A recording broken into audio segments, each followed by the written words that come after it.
She was lot number 37. Not a name, not a woman, a number printed in cold black ink on a white card that hung around her neck like a brand, swaying gently against her collarbone with every breath she forced herself to take. Seraphine had stopped counting the minutes since they'd stripped her of her coat, her scarf, her gloves, everything that had kept the Iceland cold from eating through her skin, and replaced them with this. In a thin white dress that the auction house called ceremonial and every Omega in the holding room called what it actually was, a display garment, designed to show enough, designed to say, look but do not yet touch. The holding room smelled like fear, not metaphorically, literally.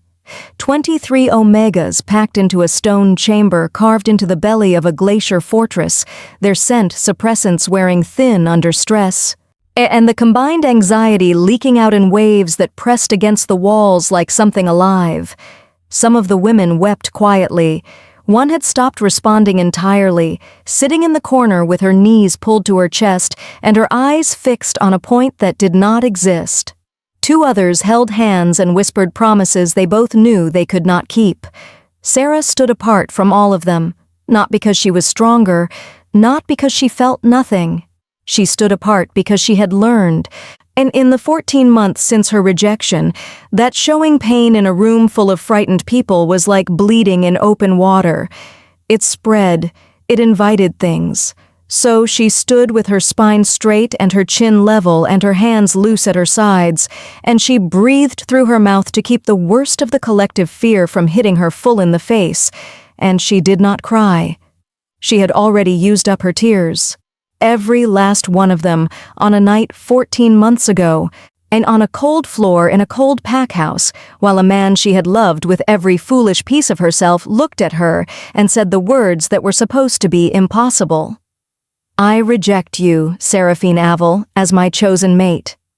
She had pressed her forehead to the floor afterward, not in submission, in disbelief, waiting for the floor to open, waiting for something, anything, to confirm that what had just happened was real, because her body refused to accept it.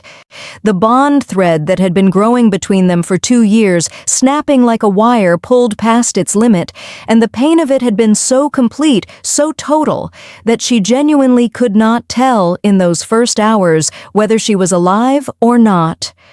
She was alive. She wished some mornings that she was not, but she was.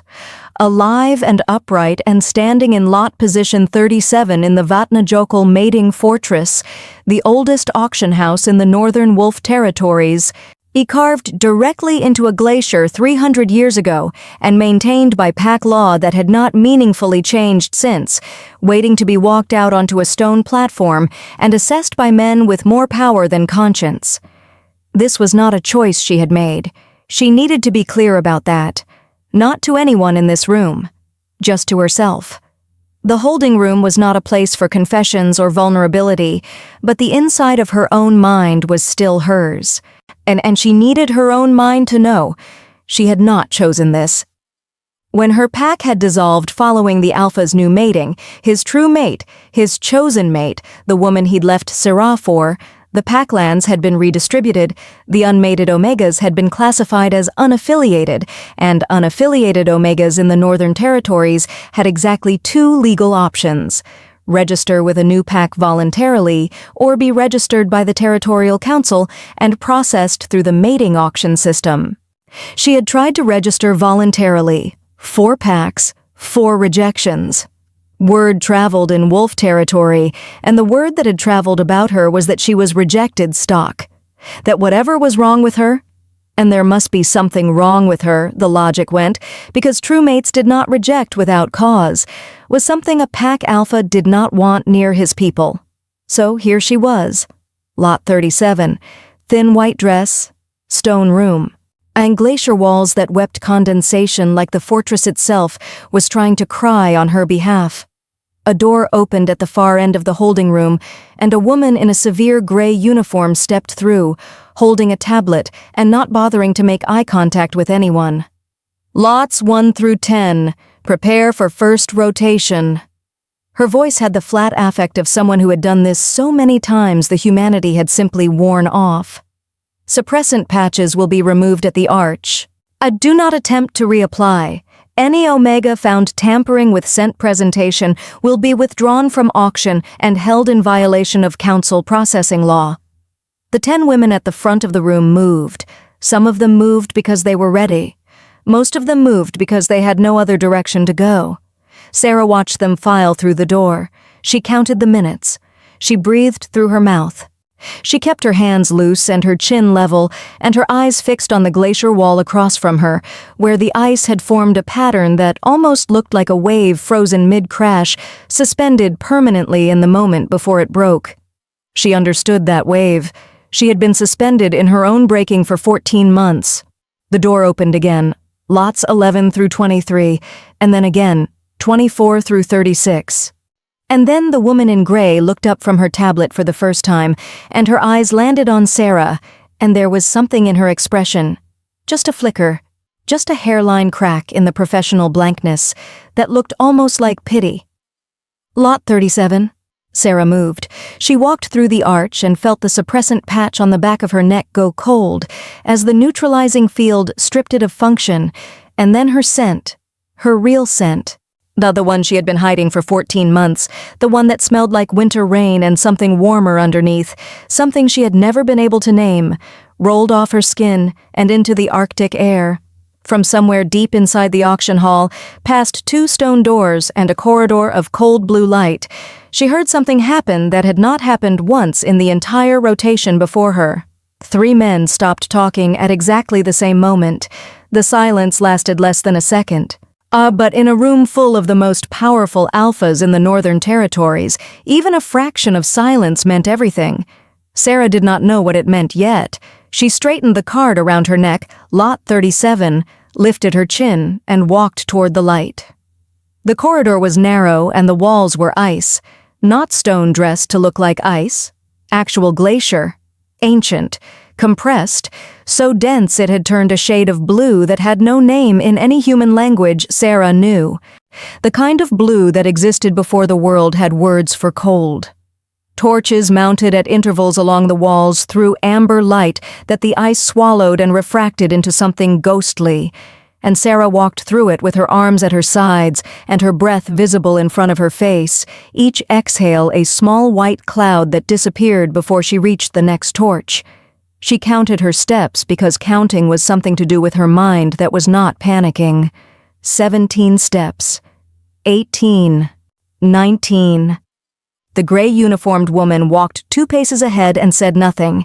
There was nothing to say. The script for this moment had been written 300 years ago and revised exactly never, and both of them knew it. At step 26, the corridor opened. Sarah had imagined the auction hall. In the 3 days since she had been transported to the fortress, moved through processing, measured and documented and assigned her number, she had constructed a version of it in her mind as a coping mechanism, a way to make the unknown slightly less consuming.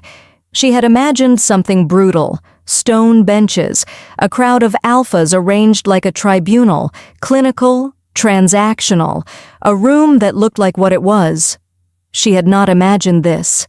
The hall was enormous, cathedral-ceilinged, the vault above her lost in shadow, and the blue-green shimmer of ice that had been shaped, over decades, perhaps centuries, into something that looked almost architectural, deliberate, as though the glacier itself had been coaxed into forming buttresses and archways and columns of translucent frozen water that caught the torchlight and scattered it across every surface in fragments of amber and blue. It was beautiful. She hated it for being beautiful, because beauty here was camouflage. The room was designed to make the transaction feel like ceremony, the sale feel like selection. The stripping of a woman's autonomy feel like something ancient and meaningful and necessary, and it worked. Sarah could feel it working on her even now, the visual grandeur of it pressing against her horror and asking her to mistake one for the other. She did not mistake them. She stepped onto the platform. It was circular, raised perhaps 2 feet above the main floor, with a single step up at the entry point and a railing she was clearly not meant to touch. The railing was for presentation, and not for steadying herself, and she understood that touching it would read as weakness, so she did not touch it. She walked to the center of the platform and she stopped, and she looked out at the room.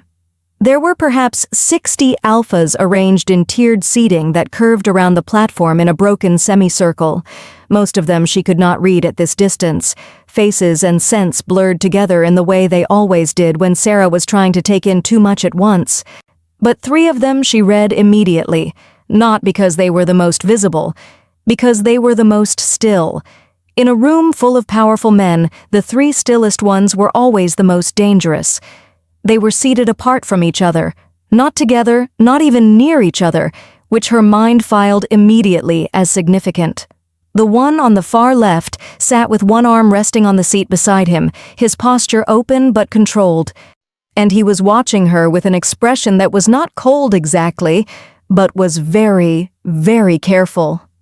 Dark hair, a jaw that looked like it had been decided upon rather than grown, eyes that had not blinked since she stepped onto the platform. The one on the far right sat forward, both forearms on his knees, shoulders slightly raised, and the quality of his stillness was different from the first, not controlled but contained, the way a pressure valve is contained, and Sarah's instincts. The deep animal part of her that rejection had not managed to fully kill told her immediately that this one was the most volatile thing in the room. The one in the center tier, not quite left, not quite right, elevated slightly above the others in a position that was either coincidence or deliberate, was the one who unsettled her most profoundly, because he was not watching her the way the others were. He was not assessing. He was not calculating. He was watching her the way someone watches a thing they recognize, and the recognition itself is the problem. Like he had been waiting, like she was something he had expected and dreaded in equal measure. Sarah pulled her eyes away from all 3 of them. Self-preservation.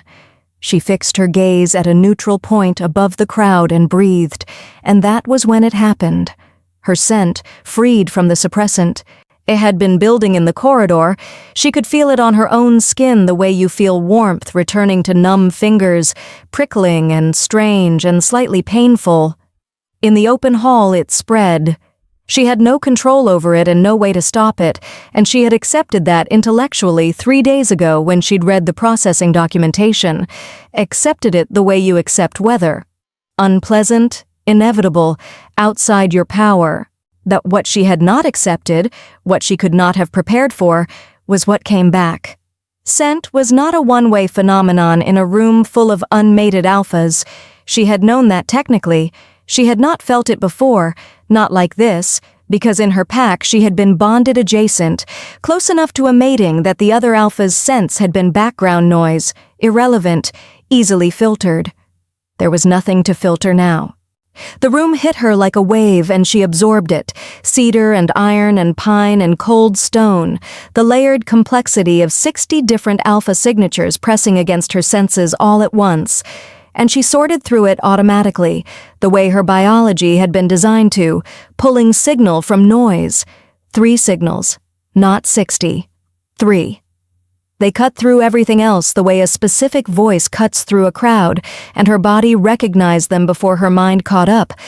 And the recognition was so sudden and so physical that she felt it in her sternum, a pressure like something compressing and expanding simultaneously, and her next breath came in slightly wrong, slightly too sharp. Wood smoke and glacier water and something that had no name, but felt, inexplicably, like the moment before a storm decides what it will become. 3 of them, all at once. Her hands, hanging loose at her sides, the hands she had kept deliberately, carefully, so professionally still since the moment she'd walked into this fortress, curled into fists, not from anger, from the effort of not stepping backward. From somewhere to her left, she heard the auctioneer begin his introduction.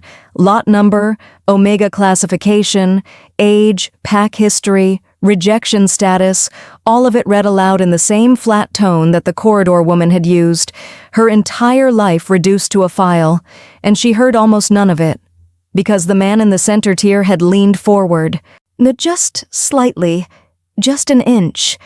But his eyes had not moved from her face, and the scent coming off him had shifted in a way that her body translated before she had words for it. He recognized her scent too, and it was costing him something. It was costing him something, and he did not want her to see it. But Sarah saw it anyway. She saw it the way she had learned to see everything in the 14 months since her rejection, not by looking directly at a thing, but by watching its edges. See the way a man's jaw tightened told you more than his eyes. The way a breath was held told you more than any word he could have chosen. The man in the center tier was holding a breath right now, and his jaw was doing something complicated, and his hands, large, still, resting on his knees, had not moved, but the tendons along the back of them had.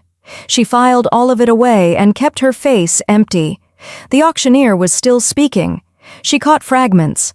Unaffiliated Omega, and previously bonded adjacent. Rejection classified as alpha initiated, Omega non-compliant. That last part still had the power to land somewhere soft inside her chest, even after 14 months of reading it in her own documentation. Non-compliant? As though she had done something wrong by not dissolving gracefully when the bond was severed, as though surviving it had been a procedural violation. She breathed through it. The auctioneer reached the end of his file and opened bidding. So what happened next was not what happened in the rotations before her.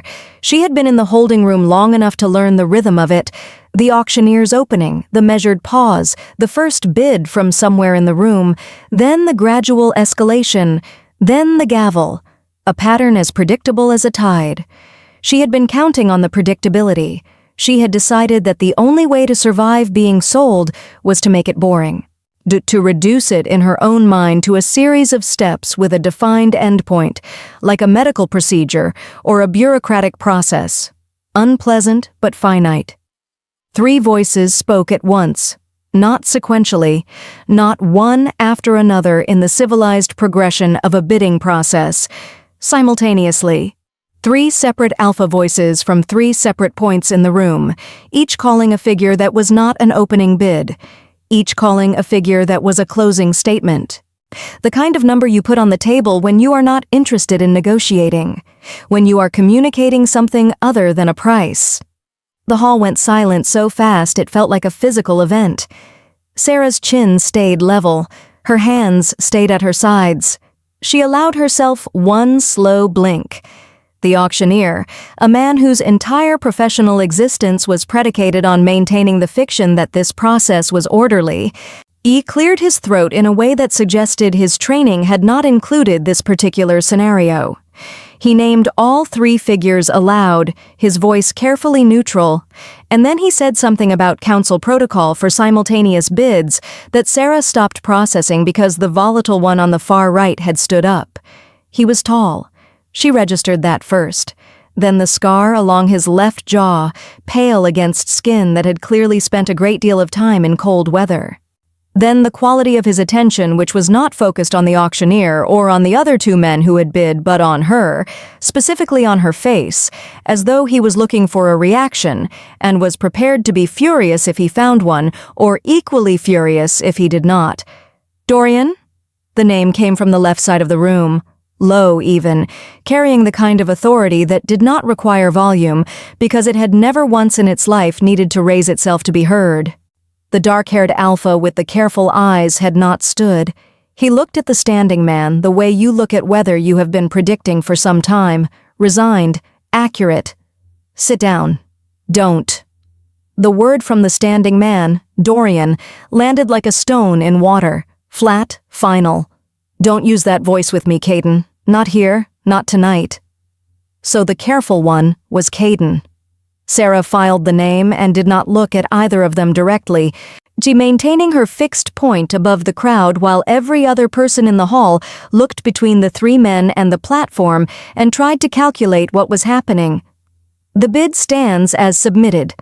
The third voice came from the center tier, and it was the one that did the most damage to Sarah's carefully constructed composure, because it was the quietest of the three and it was the one she felt in her sternum again, that same compression-expansion sensation, or like her body was responding to a frequency her mind hadn't approved.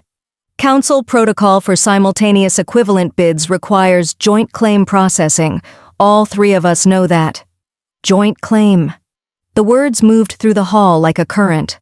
Sarah felt the moment the room understood what was being said, felt it in the shift of the collective scent, 60 alphas recalibrating their understanding of what they were witnessing. Joint claims were legal. They were also almost mythologically rare, because they required rival alphas to agree to a shared arrangement, and rival alphas shared nothing, especially not across territorial lines. Especially not when the three men involved had spent the better part of a decade carving their separate kingdoms out of the same frozen landscape with the specific understanding that what was one king's was never another's. Dorian sat down. Not because he agreed. His body said clearly that he did not agree. He sat down because the man in the center tier had named the legal reality, and sitting down was the only move that did not make him look like he was fighting the law rather than the other two men, and Dorian, volatile as he was not stupid. Caden had not looked away from Sarah once. She felt his gaze like the cold felt, pervasive, impossible to locate on any single point of skin, simply present in a way that could not be ignored. She wanted to look back at him.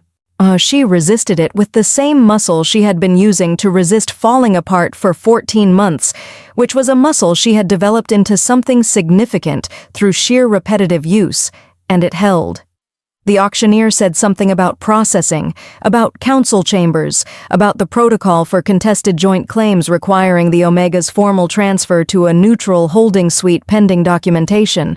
What he meant was, she was no longer Lot 37, she was not yet anyone's.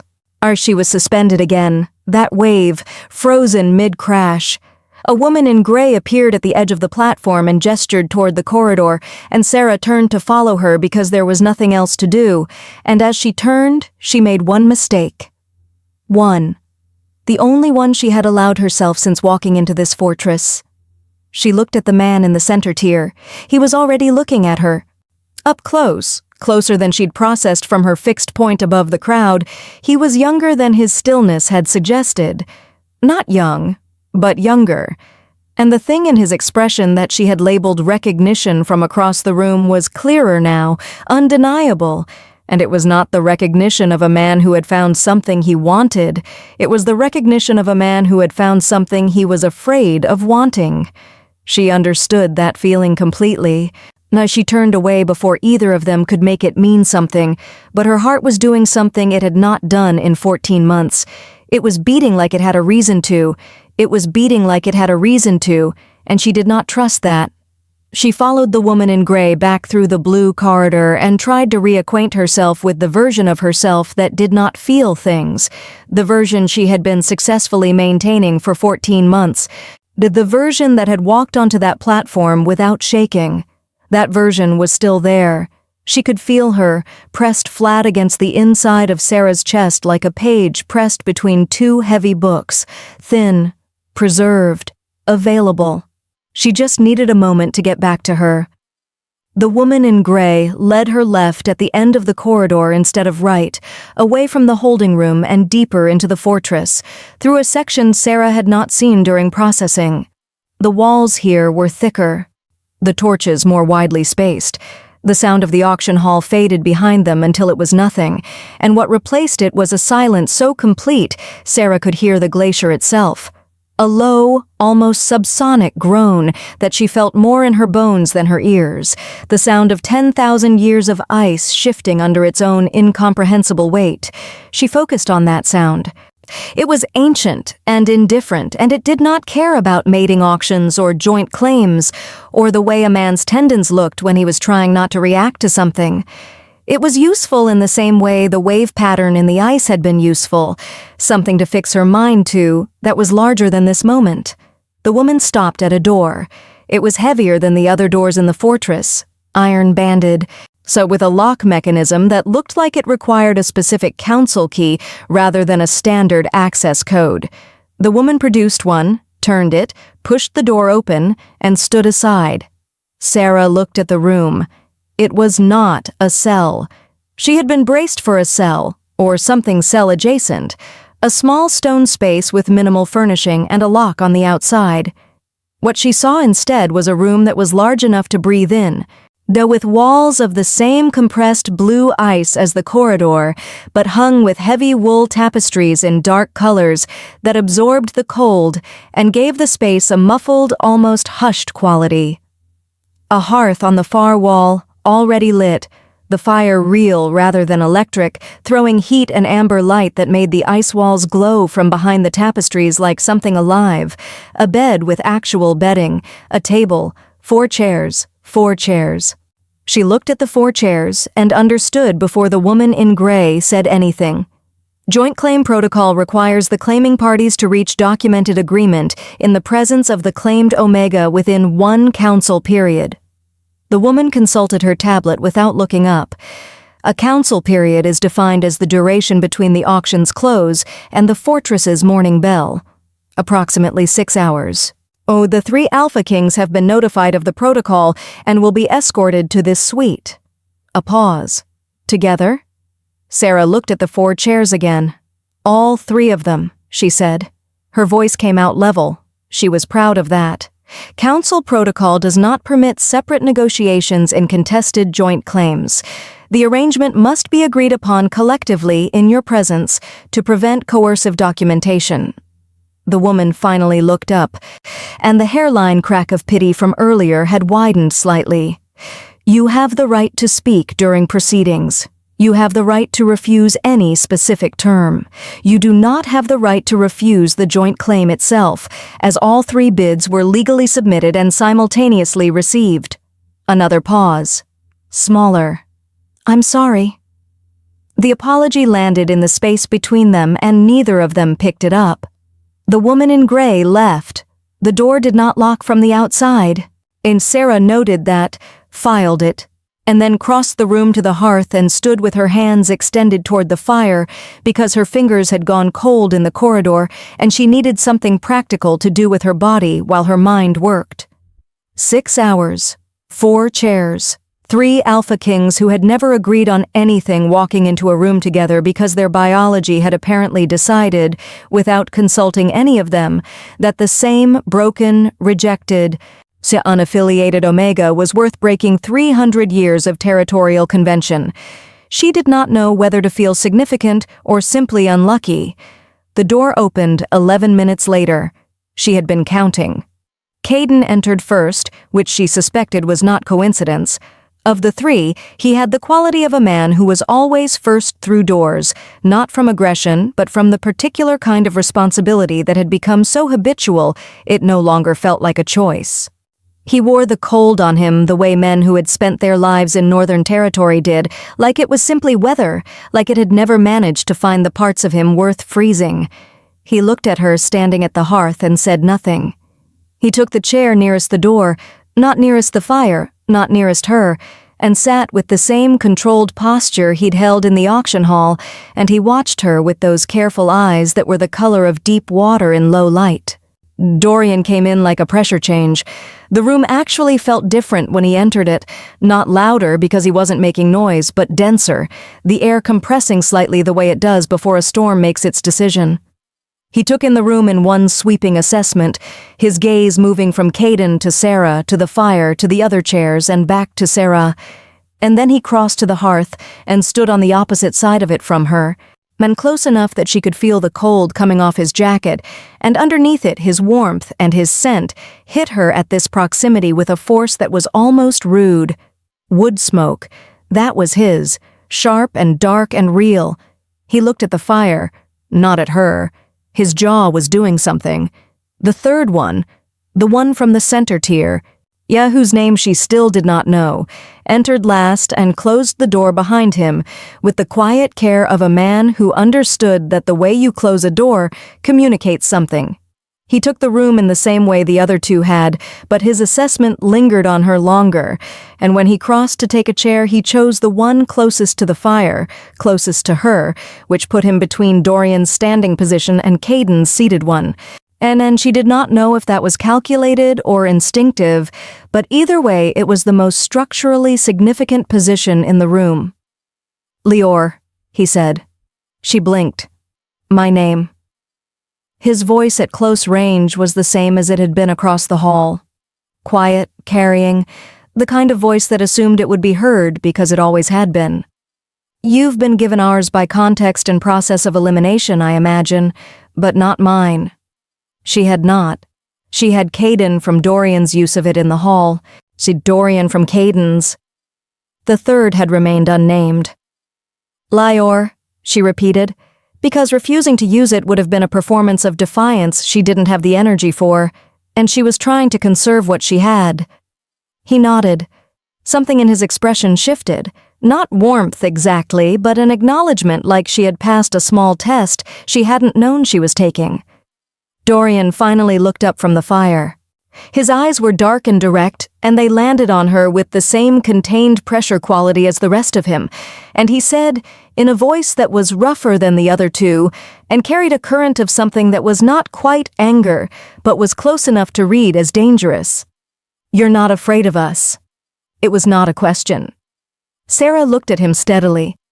"I've already survived the worst thing that can happen to an Omega," she said.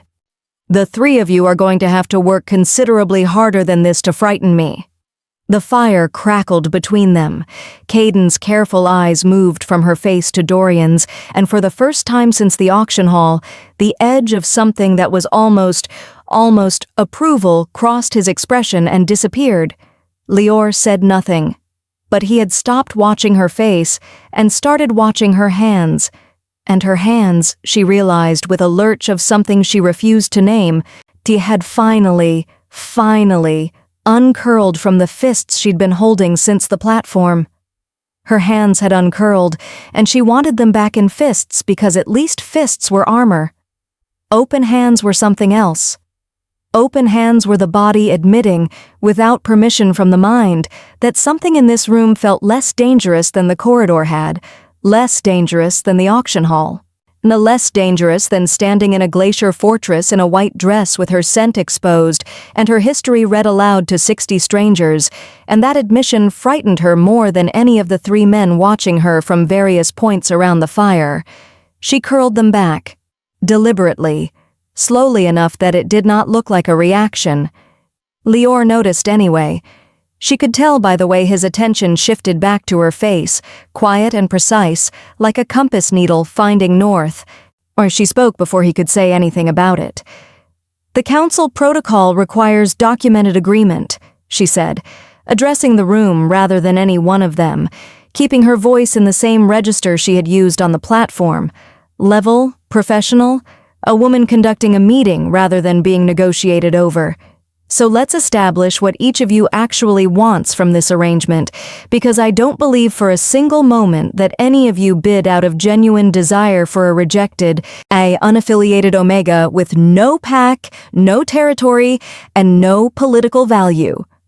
The word hung there. Rejected. She had put it in the room herself, deliberately, because letting it sit unnamed was more dangerous. Named things had defined edges. Named things could not ambush you. Caden shifted in his chair. "Not much, just enough." "That's not entirely accurate," he said. "Which part?"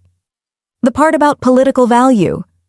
She looked at him directly for the first time since he'd entered the room, and he held her gaze with the same water-deep steadiness he'd had in the auction hall, and she waited for him to elaborate because she had learned that men like this, controlled, precise, economical with words, elaborated on their own timeline, and pushing them only produced silence. "Your former alpha," Caden said. "Harlan Voss." The name was a stone dropping into still water. Sarah felt the ripple of it move through her body from sternum to fingertips, And she kept her face still through what that required, which was considerable. She had not heard that name spoken aloud since the night of her rejection. She had seen it in her processing documentation, in the field marked Rejecting Alpha, in the cold bureaucratic shorthand of a man who had ended her world and been reduced to 11 letters and a checkbox. "What about him?" she said. The words came out flat. "Good. He's petitioning the Territorial Council for Northern Expansion rights." Caden's voice carried no particular emphasis, the way a man carries a weapon he is not yet raising. His new mate is the daughter of the Eastern Pack Council chair. The petition has significant political backing. If it succeeds, his territory expands into land that borders all 3 of our kingdoms. Dorian made a sound from his side of the hearth, not a word, a sound, low and brief, and that communicated his feelings about Harlan Voss and territorial expansion with considerable efficiency. "So I'm a political countermove," Sarah said. "You were his chosen mate for 2 years." Caden said it without apology, which she found she preferred to apology. "A rejected bond leaves a legal trail. Documentation. If you were willing to provide testimony regarding the circumstances of that rejection, it creates grounds to challenge the validity of his new mating claim under council bonding law." Sarah was quiet for a long moment. The fire moved. The glacier groaned its ancient groan beneath them. Dorian had turned away from the hearth and was looking at the tapestried wall with the focused attention of a man who was listening very carefully and pretending not to. "And you?" she asked, shifting her gaze to Dorian's profile. He was quiet long enough that she thought he might simply refuse to answer. Then he turned, and his dark eyes found hers, and what was in them was not the contained pressure volatility she'd been reading from across the room. It was something rawer than that, something that had not been intended for viewing. "My pack lost 3 Omegas last season," he said, "to the auction, to unaffiliated processing, to a system that classifies them as inventory when their bonds break." His jaw moved. "I bid because I wanted one of them to land somewhere that wasn't a transaction." The silence after that was a different quality from the silence before it. Sarah looked at him for a long moment, at the scar along his jaw, at the way his hands, like hers, had been holding themselves in a particular careful stillness that she now recognized as a cousin to her own. "That's a noble reason," she said quietly. "And I almost believe it's the only one." Something crossed his face. Fast. Gone. She turned to Leor. He had been watching the exchange between her and Dorian with the focused stillness of someone assembling a picture from its pieces, and when her gaze moved to him, he did not deflect it or prepare a response. He simply looked back at her and let the moment exist without filling it, which was either the most respectful thing anyone in this room had done or the most unnerving, and she genuinely could not decide which. "Leor," she said, "why did you bid?" "Because your scent changed when the auctioneer read your rejection status aloud." He said it simply, without decoration, the way you state a thing that is true and requires no embellishment to be significant. Every other Omega in that rotation flinched when their vulnerabilities were named.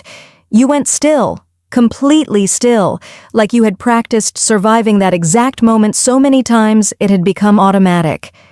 A pause. I've seen that kind of stillness before. I grew up watching my mother perform it. The fire, the ice, the ancient groaning weight of the glacier above and around and beneath them. Sarah's chest did something she did not have a clean word for. "Your mother," she said, and kept her voice neutral, and the effort of keeping it neutral was the most significant effort she had made since walking onto the platform, was an Omega who survived a public rejection and spent the remainder of her life performing composure so well that no one, including my father, understood how much of herself she had spent doing it. Leor's voice was still quiet, still carrying. She died performing it, still careful, still making sure no one was inconvenienced by her pain. The words settled over the room like ash. Dorian had turned back from the wall. Caden had stopped doing the thing with his hands. Both of them looked at Lior with expressions that suggested this was not something he had shared before, at least not in language. At least not this plainly, and the plainness of it was clearly costing him in a way that his stillness was working hard to conceal. Sarah understood, with a clarity that arrived without warning and settled into her bones, that the most dangerous thing in this room was not Dorian's volatility or Caden's calculation. It was the fact that Lior had just handed her something real, and her body, her traitorous, exhausted, 14 months empty body, recognized real the way a starving person recognizes the smell of food, immediately and completely, and with a longing so sharp it was almost indistinguishable from pain. She looked at the fire. "His name was Harlan," she said, and her own voice surprised her. Not flat this time, not level, something with texture in it, something that had edges. "And I loved him the way you love something when you're too young to know that love should ask for proof of itself before it commits." She breathed. "He rejected me in front of his new mate. On their bonding night. He wanted me to witness it. I think he needed me to understand that what we had was not what I believed it was. That I had constructed something and called it love, and he had simply let me, because an omega in love is a useful thing to have around." No one spoke.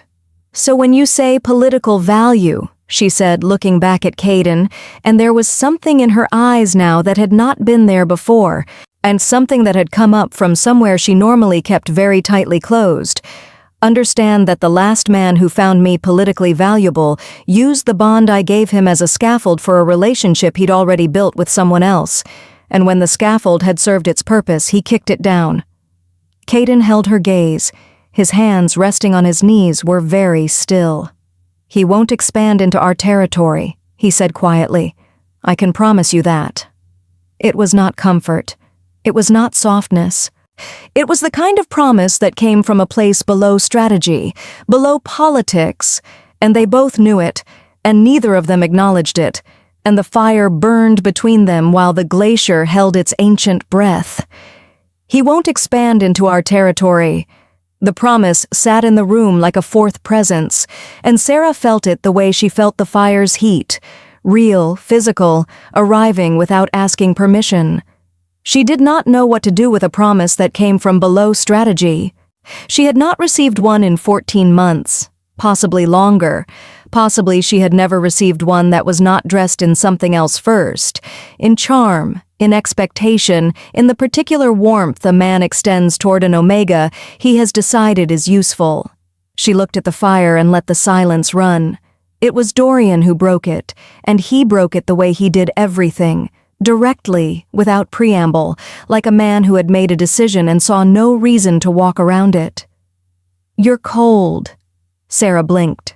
And she had not been aware of it consciously, but when he named it, her body confirmed it immediately. The thin ceremonial dress had never been designed for warmth, and the hearth heated the air in front of it, but the room was glacier-walled, and the cold came from everywhere that was not directly fire-facing, and she had been standing with her side to the hearth rather than her front, because facing the fire directly would have meant facing Dorian, and she had been managing that distance carefully. And she said nothing. Dorian crossed to the bed, which was pressed against the far wall, and pulled the heaviest of the folded blankets from the stack at its foot. He came back and held it out, not toward her hands, not in the way of a man offering a thing and expecting gratitude. He simply held it at the midpoint between them, at a height where she could take it without reaching, without coming closer. No, and his face while he did it was doing something complicated that his voice had not caught up to yet. She took it. The wool was thick and slightly rough and immediately, unreasonably warm, and she pulled it around her shoulders and something inside her chest loosened by a fraction so small it was almost nothing, and was somehow everything. "Thank you," she said. Dorian went back to his side of the hearth without responding. But the quality of his silence had changed. So the pressure had decreased by some unmeasurable degree, like a valve that had been turned slightly without fully opening. Lior was watching her with that compass needle attention, and she was beginning to understand that he watched everything with that attention, that it was not surveillance but a particular kind of care that expressed itself as observation. a man who believed that paying attention to someone was a form of respect. The documentation, he said, in bringing the room back to its stated purpose with the gentleness of a man who understood that the stated purpose was not the only thing happening in this room and was not pretending otherwise. The council requires agreement on terms of the joint claim before the morning bell. We should discuss what that actually means for you. Caden straightened slightly in his chair. Back to function. Back to the architecture of negotiation, which was where he was most fluent and most comfortable. And Sarah recognized the shift, the way she recognized all their shifts now, which was faster than she would have liked. Joint claim under Northern territorial law grants the claiming parties shared custodial rights over the Omega's residence, safety, and pack status, Caden said. It does not grant mating rights. Those require separate consent, documented independently, outside of any council-mediated process. He said the last part with a particular deliberateness that she understood was for her benefit, making sure she knew, making sure the distinction was audible and clear and on the record between them before anything else was discussed. She pulled the blanket tighter. So what you're telling me is that the claim protects me legally without obligating me to any of you personally. That is correct. And the three of you share that obligation equally. Residence, safety, pack status. Equally, Lior confirmed, which is unprecedented given our territorial histories, but legally sound. Legally sound, Dorian repeated from his side of the hearth, and there was something in his voice that was not quite sarcasm and not quite bitterness, but lived in the neighborhood of both. Three rival kings with a century of border disputes between them, sharing custodial responsibility for one Omega, in a glacier fortress at the edge of the known territory. Completely sound.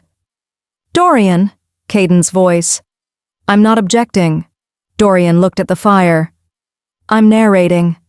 Despite everything, the dress, the cold that the blanket was only partially defeating, the auction card that was still technically hanging around her neck, the weight of the evening pressing down on her from every direction, Sarah felt something move through her that took her a full 3 seconds to identify because it had been so long since she had felt it. The edges of something that wanted to be a laugh. She pressed her lips together and it did not become one, but it was close, and Lior saw it happen and the corner of his mouth moved in a response so small it was barely visible and was somehow the most human thing she had seen all evening. What happens after the fortress? She said, bringing herself back, keeping herself anchored.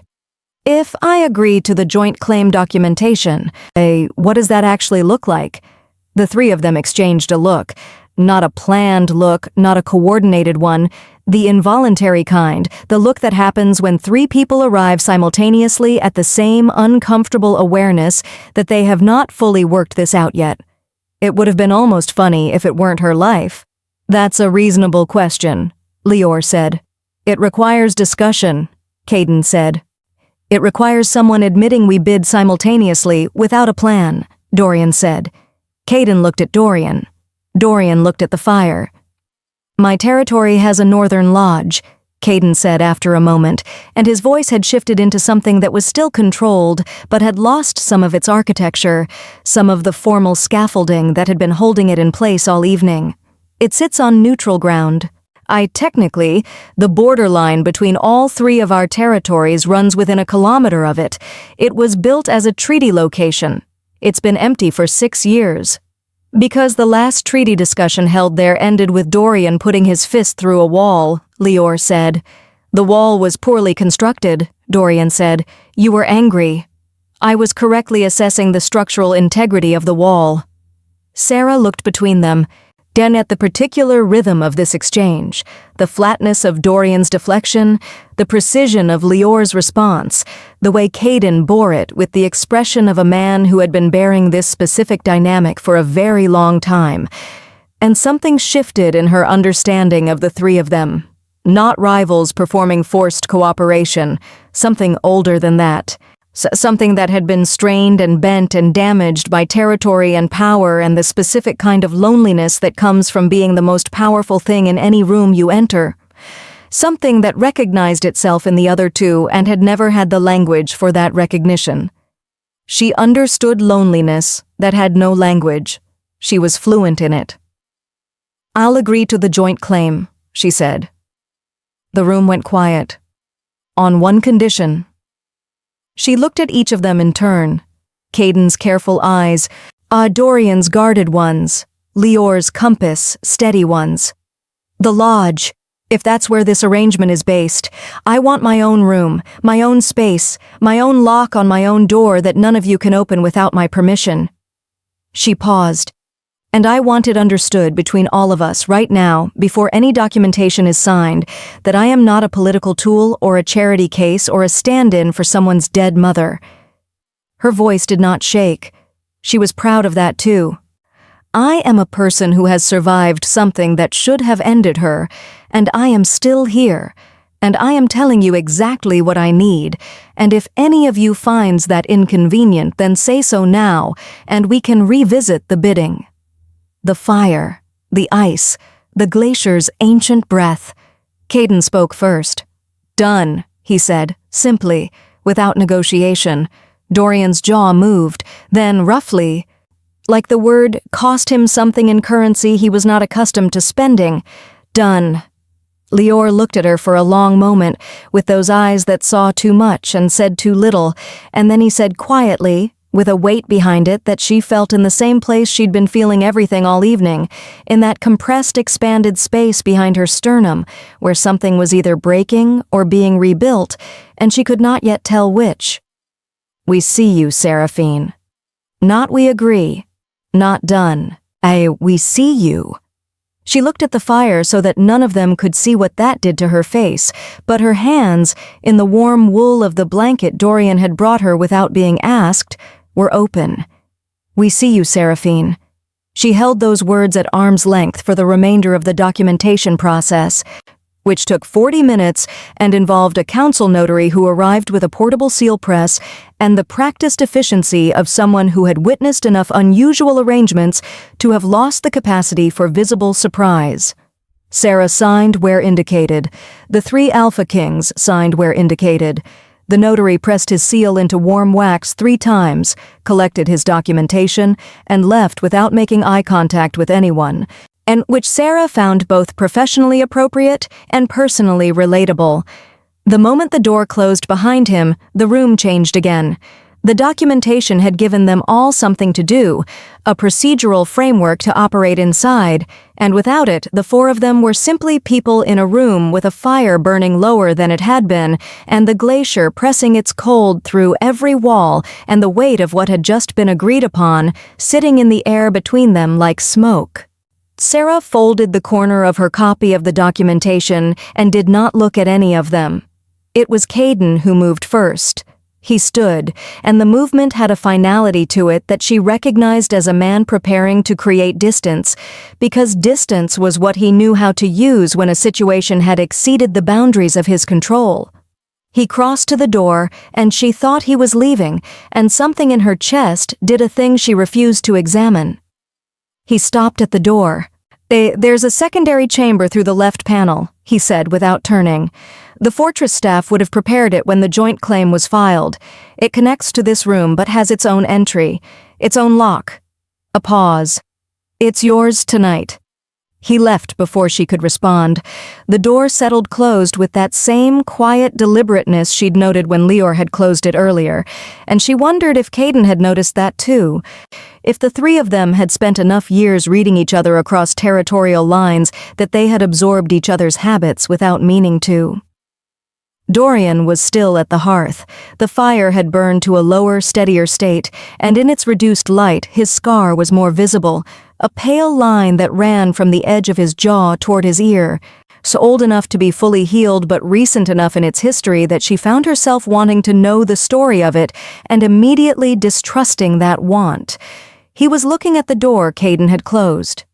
"He does that," Dorian said. Not to her specifically, to the room. "Gets to the edge of something real and then manufactures an exit." "You're describing yourself," Lior said from his chair. He had not moved since the notary left.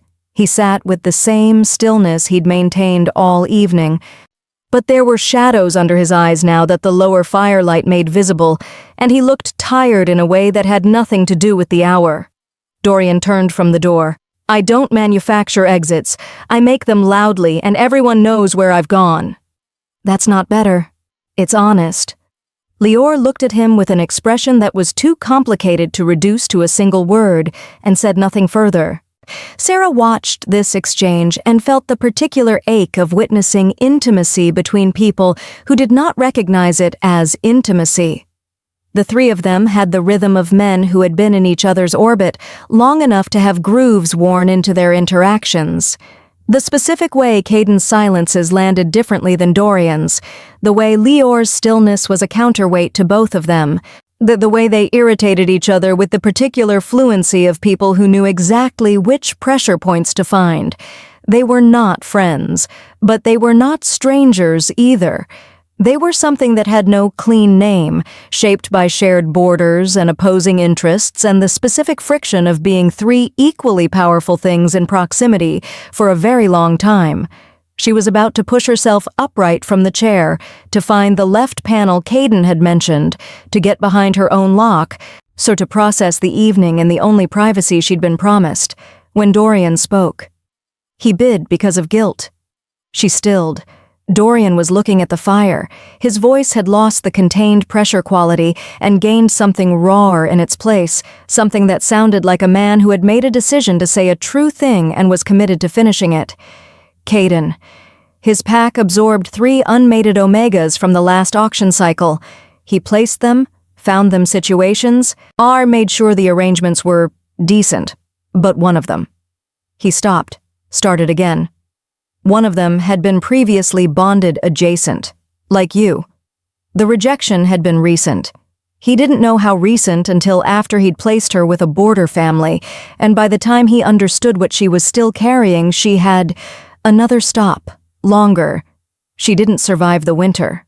The fire breathed. Sarah's hands were very still in the blanket. "He's been watching the auction rolls since," Dorian said, looking for rejection classifications, telling himself he's building a counter-strategy against Voss, which is true, but it's not. He exhaled. It's not only true. Sarah looked at the fire because looking at Dorian while he said this felt like an intrusion on something he had not intended to make this exposed. "Why are you telling me this?" she asked quietly. "Because you're smart enough to read the room and proud enough to keep your distance, and if you keep your distance based on the wrong information, you'll miss the parts of this that are actually real." He finally looked at her, and the volatility she'd been reading in him all evening had burned down to something that was almost gentle. "I'm not gentle. I don't know how to do this correctly, and I will get it wrong, and I will probably do it loudly. But I'm not lying to you. And neither is he, and Lior," he glanced at the other man, "Lior hasn't lied to anyone since he was 12 years old, and the experience was apparently so unpleasant, he swore it off entirely." 11, Lior said quietly. "And I told my mother her dress was beautiful when it wasn't. She wore it to a council dinner. It was a formative experience." Something cracked open in Sarah's chest. Not broke. Cracked. Like ice when the temperature shifts and the surface fractures along lines that were always there, hairline thin, waiting for the right conditions. She stood up because she needed to stand up. She needed the physical reality of her own feet on the stone floor and her own spine carrying her own weight, because the alternative was sitting in a chair in a wool blanket in a glacier fortress, while 3 men she had met 3 hours ago dismantled the careful architecture of her own emotional distance. And she was not ready to let that happen without at least being upright for it. "I'm going to find the room," she said. Her voice had texture in it again. She was less proud of that than she had been of its flatness, and simultaneously aware that the texture was more honest, and the awareness of that was its own specific problem. She crossed to the left panel. It was not obviously a door, set flush with the tapestried wall, the handle disguised as a decorative iron bracket, but she found it because Caden had said left, and she trusted the precision of a man who manifested exits. She pushed it open. Stopped. The room beyond was smaller than the main chamber, but warmer, the hearth already lit, the bed already turned down, and on the small table beside it, someone, the fortress staff, it must have been the fortress staff, had left a covered tray and a cup of something that steamed faintly in the cold air. Someone had known she would need to eat. Someone had thought of that before she had. She stood in the doorway and looked at the steaming cup and felt something arrive in her chest that was so much larger than the moment that contained it, something that had been compressed and waiting for 14 months, and it rose and she pressed her lips together and breathed through her nose and did not let it out. She turned back. Lior was watching her. Of course he was. "The Omega who didn't survive the winter," she said. Her voice was a careful thing. "What was her name?" Lior's expression did not change, but something behind it did. "Avery," he said. Sarah nodded. Once, like a woman filing something in a place she would return to later when she was alone, when the lock was between her and everything else. "Good night," she said. She closed the panel behind her. She stood with her back against it in the warm, small room with the steaming cup and the turned-down bed, and she pressed one hand flat against her sternum where the cracking was still happening, quiet and inevitable, like a glacier finding its new shape. She did not cry. But it was, for the first time in 14 months, an active choice, rather than an absence of feeling. And that difference was everything. She did not sleep. She lay in the turned-down bed with the blanket Dorian had given her pulled over the fortress bedding, and the fire burning low in the small hearth, and the steaming cup, which had turned out to be a dense, dark tea that tasted like pine resin and honey and something else she could not name but that her body received like medicine, cooling on the table beside her, and she stared at the ceiling and let the evening move through her in the way she had learned to let difficult things move.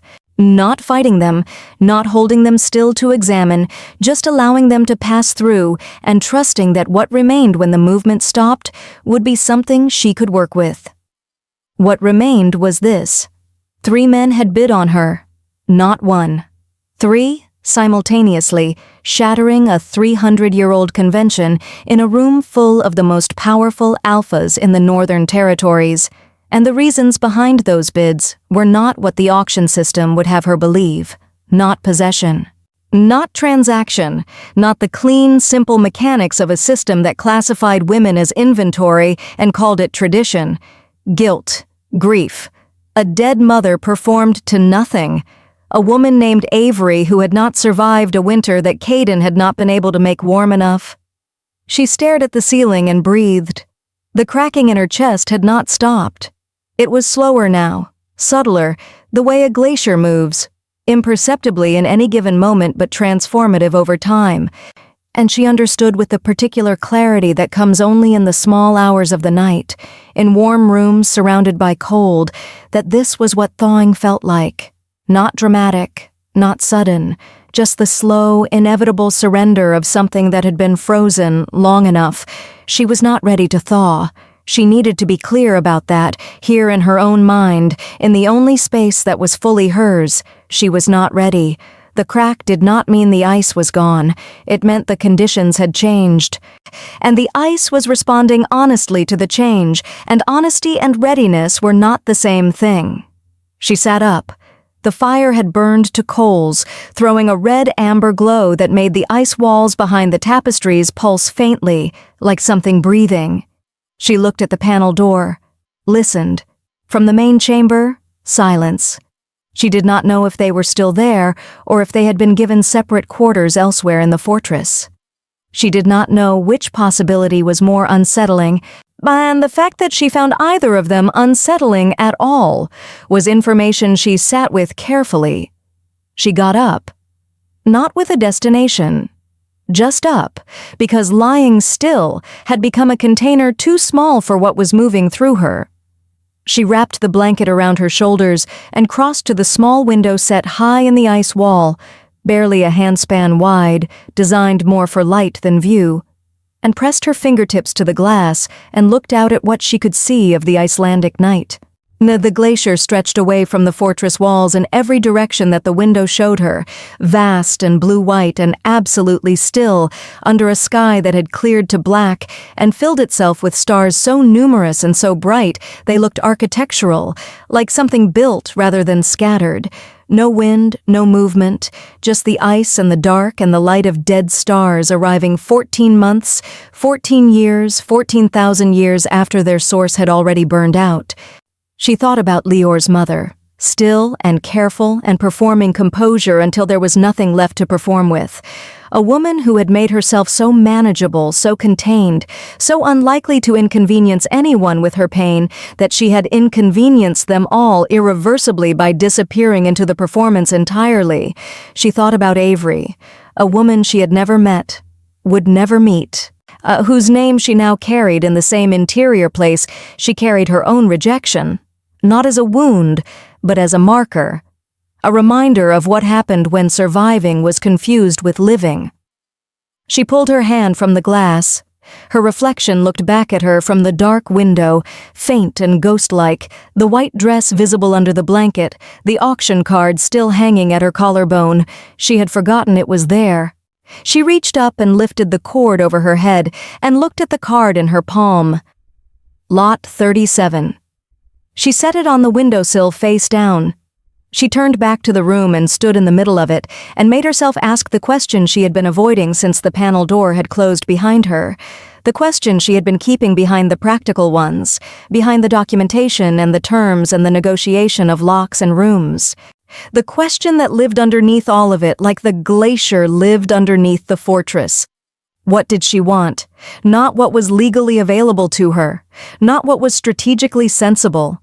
Not what a woman with her history should want, or what an Omega in her position was expected to want, or what the version of herself that had survived 14 months of calculated composure had trained herself to want, which was nothing, which was safety dressed as nothing, which was the particular hunger of a person who has stopped believing they are allowed to be fed. What did Seraphine Avel, not Lot 37, not rejected stock, not non-compliant, not the political counter-move and not the charity case, and not the stand-in for anyone's grief? What did she want? The question sat in the center of the warm, small room and did not offer answers. It just sat there, the way real questions do, are patient and enormous and requiring something from her that she had not been asked to give in a very long time. Herself. It required her. A sound from the main chamber, barely audible through the panel. Not voices. A single sound, low and brief, like a chair shifted or a log moved in the hearth, and she knew without being able to explain how she knew, from scent perhaps, from the trace of wood smoke that was Dorian's and nothing else, that it was him, that he had not left, that at least one of them had stayed in the main chamber through the night. She stood at the panel door. She stood there long enough for the fire in the small hearth to shift and resettle, long enough to talk herself out of it twice and toward it once and back again, in the way of a person standing at the edge of something that is not dangerous, but feels dangerous, because the last time they stepped toward something, it had destroyed them. She put her hand on the panel handle.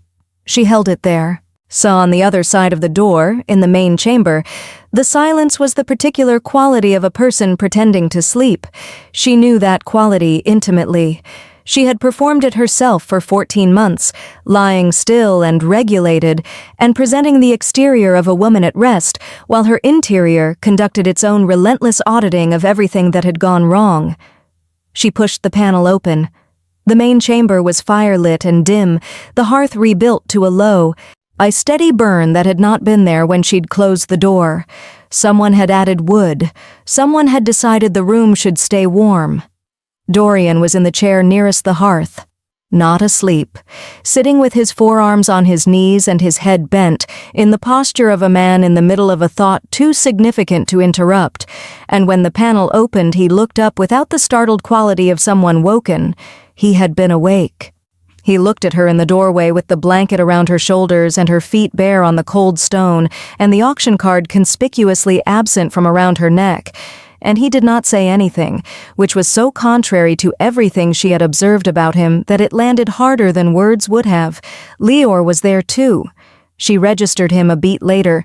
He had moved from his chair to the floor, his back against the side of the hearth, his legs extended, and a document open across his knees that he had clearly been reading by firelight. He looked up at her with his compass needle gaze, and his expression was the same as it always was, which was to say it was a precise and carefully maintained stillness over something that was not still at all. She looked at both of them. They looked at her. "I couldn't sleep," she said. It was the most honest thing she had said all evening, which was saying something, given the evening. Dorian reached beside his chair and produced the other folded blanket from the bed. She had not noticed him take it, but it was there, as though he had anticipated this exact moment and prepared for it without making the preparation visible, which was the most unexpectedly thoughtful thing she could have imagined from a man whose primary mode was contained volatility. He held it out, not toward her hands, at the midpoint between them, the same way he had held the first one. She crossed the room and took it. She did not go back through the panel. She took the chair across from Dorian, closest to the fire, and pulled both blankets around herself and looked at the flames, and Leor turned a page of his document, and Dorian looked back at the fire, and none of them spoke. But the room was full, not of words, not of negotiation or documentation, or the careful architecture of 3 powerful men and 1 wounded woman performing their various survivals at each other, but full of something warmer than all of that, something that had no name in pack law or council documentation or the 300-year-old tradition of the Vatnajökull mating fortress, something that felt, for the first time in 14 months, like the possibility of being known. She did not trust it yet, but she stayed. She stayed. That was the thing she kept returning to, turning over in her mind the way you turn a warm stone found unexpectedly in cold ground. And she had not gone back through the panel.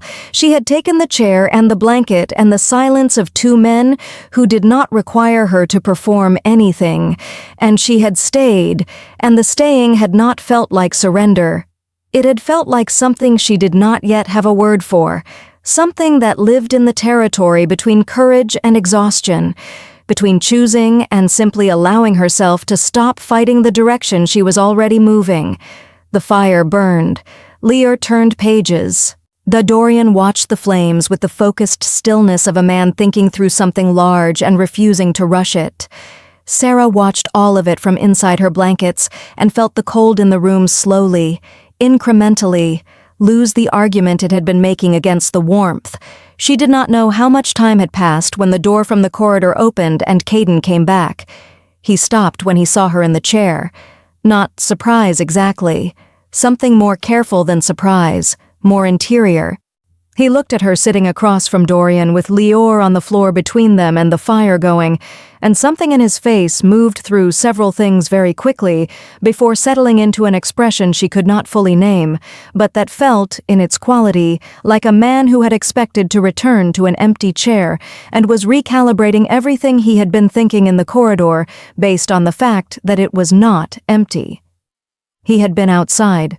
She could smell the cold on him, or sharper and fresher than the ambient cold of the room, and underneath it something that was his specific scent, cedar and deep water, returned to her now at close range with the same recognition her body had performed in the auction hall. She looked at the fire. He crossed the room and took the remaining chair. The one she had noticed earlier was the furthest from the hearth, and he sat in it with his coat still on. And the 4 of them existed in the warm, quiet room together, without anyone requiring it to be anything other than what it was. It was Sarah who spoke first. She had not planned to. The words arrived the way honest things sometimes did, without announcement, already formed. "I want to tell you something," she said. To the fire, to the room, to all 3 of them without looking at any of them directly. Not because the documentation requires it, not because it's strategically useful. Because Leor told me something real earlier and Dorian told me something real, and I think the room deserves the same from me. No one spoke. No one moved. She breathed. When Harlan rejected me, the thing that broke me was not the bond snapping. The bond snapping was pain, physical pain, the worst I have ever felt, but it was clean pain. It had a source and a location and an end. She paused. What broke me was the moment after. Oh, when he looked at me on the floor and I saw that he was relieved. She let the word sit in the air for a moment. Not guilty, not sorrowful. Relieved, like I had been a weight he had been carrying and the rejection had set him down, and I understood in that moment that I had loved someone who had experienced my love as a burden, and I did not know what to do with myself after that. I did not know how to trust my own feelings.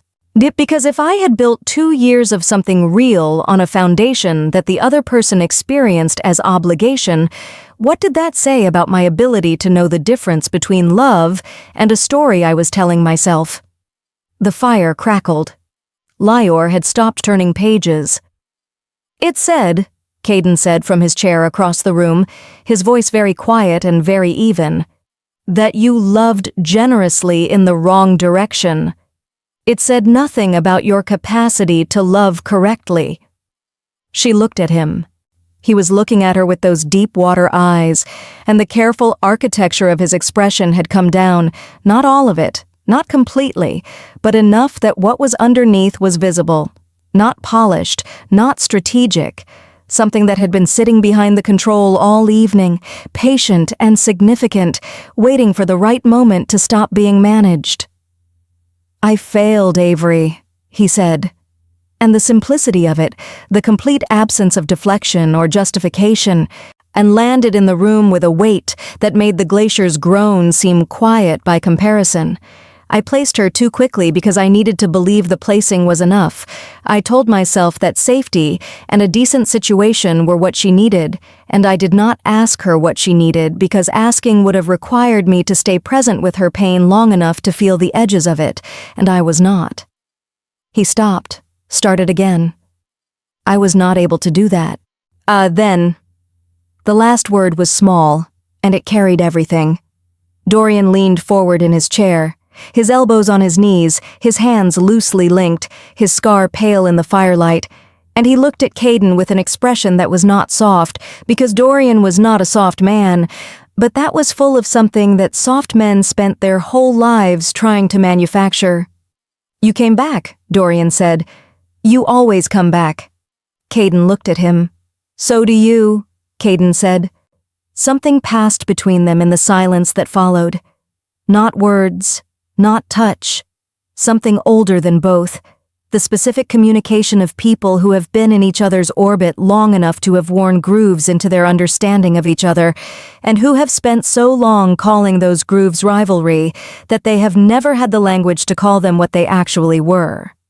Sarah watched it happen and felt the crack in her chest widen by another degree, another hairline fracture along a line that had always been there. Lior set his document aside.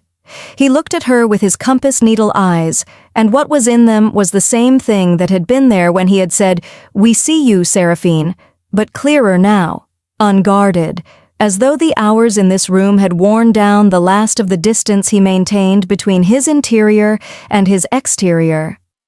"My mother's name was Alara," he said. "She would have liked you."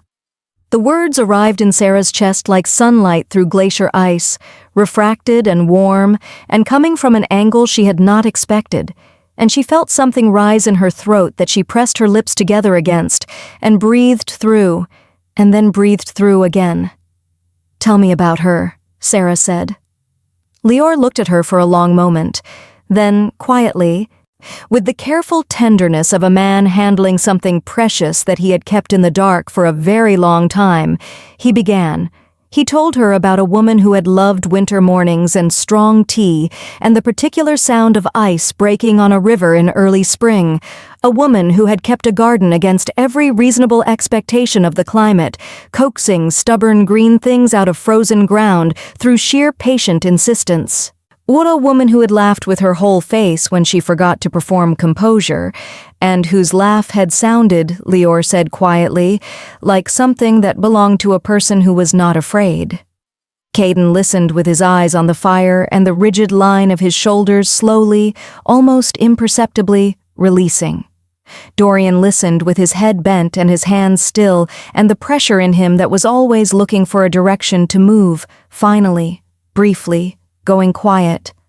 Sarah listened and felt herself, in the warm amber light of a dying fire in the belly of a glacier fortress at the edge of the known world, stop performing. Not dramatically, not all at once, the way the ice moved, imperceptibly, inevitably, in the direction of its own slow becoming. When Lior finished, the fire had burned to its lowest state yet, throwing more warmth than light, and the room held the particular quality of a space that has been lived in honestly for a few hours, something softer than it had been, something that bore the impression of the people inside it. Sarah pulled her blankets closer. "I want to see the lodge," she said. Not "I agree to the lodge," not "the lodge is acceptable under the terms of the joint claim." She wanted to see it.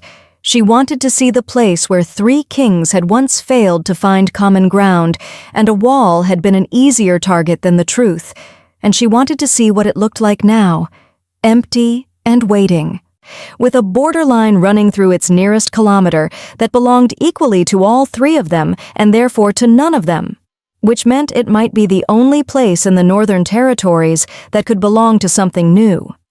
Dorian looked up.